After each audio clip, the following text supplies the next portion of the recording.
उत्तराखंड में 4 धाम में वीडियो और ब्लॉगिंग को प्रतिबंधित किया जाएगा। बद्रीनाथ केदारनाथ मंदिर समिति के अध्यक्ष हेमंत द्विवेदी ने कहा कि पिछले वर्षों के अनुभव को देखते हुए लगातार मंदिरों में बढ़ रहे श्रद्धालुओं की संख्या की सुरक्षा और सुव्यवस्थित व्यवस्थाओं के लिए यह जरूरी हो गया है कि इन्फ्लुएंसर, ब्लॉगर और रील बनाने के पैटर्न को प्रतिबंधित किया जाएगा। हेमंत द्विवेदी ने कहा कि सरकार भी इस मामले में फैसला ले चुकी है कि मोबाइल की वजह से श्रद्धालुओं का दर्शन में दिक्कत हो रही है।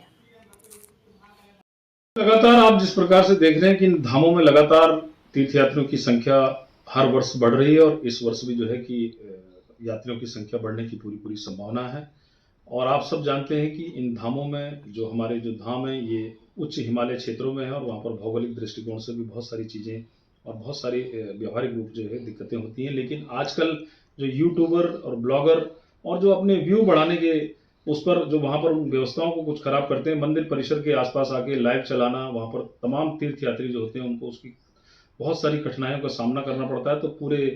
इस पर भी सभी लोगों से विचार विमर्श करने के बाद और सरकार ने भी ये निर्णय लिया था, जो पहली बैठक शासन पर हुई थी, शासन स्तर पर भी ये इस बात को निर्णय लिया गया, क्योंकि व्यवहारिक दृष्टिकोण से जैसे कि मैंने कहा कि वहाँ पर तीर्थयात्रियों की संख्या में लगातार बढ़ोतरी होने के कारण जो सामान्य तीर्थयात्री हैं, जो लाइन में लगे रहते हैं, जो मंदिर परिसर के आसपास आते हैं, तो ये यूट्यूबर और ब्लॉगर के कारण जो मोबाइल लाइव वहाँ से चलाने के कारण दर्शनों में कहीं ना कहीं सुरक्षा और safety and security point of view से भी बहुत सारी कठिनाइयों का सामना करना पड़ता है। उन सब पर सभी से स्थानीय हमारे जितने भी हकूकदारी हैं, तीर्थ पुरोहित हैं, जो भी लोग इस यात्रा से जुड़े हुए हैं, यात्रा से एक एक व्यक्ति ने इस पर जो है कि अपनी सहमति व्यक्त की थी कि इस व्यवस्था दर्शनों की व्यवस्था को किस तरह से सुदृढ़ किया जाए और सामान्य जो देश दुनिया से आने वाले हमारे तीर्थयात्री उनको सामान्य रूप से अच्छे प्रकार से, ठीक प्रकार से हम दर्शनों को किस प्रकार से कराएं। तो उसको लेकर बोर्ड ने भी अंतिम निर्णय लिया। बोर्ड की बैठक में यह फैसला लिया गया कि हमारे जितने भी ये धाम हैं, इन धामों पर जो है कि पूर्णतः एक लिमिटेड एक सीमा तय कर दी गई है। उस सीमा के बाद में मोबाइल और फोटोग्राफी पूर्णतः प्रतिबंधित रहेगी, क्योंकि जितने भी देश के अंदर बड़े धाम हैं, आप सब जानते हैं कि उन धामों के अंदर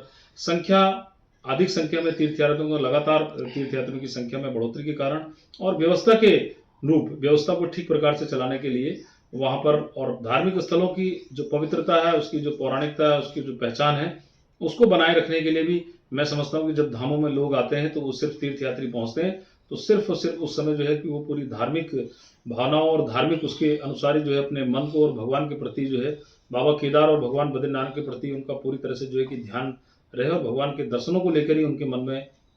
इस तरह का ही विचार वहाँ पर है। और ये जो मोबाइल और इन कारणों से जो है कि बहुत सारी चीज़ें वहाँ पर अव्यवस्था फैलती है। इस सब पर जो है कि इस बार एक निर्णय लिया गया कि इन मंदिर परिसरों के पास में पूरी तरह से जो है एक सीमा के बाद एक फोटोग्राफी और मोबाइल पूरी तरह प्रतिबंधित रहेंगे।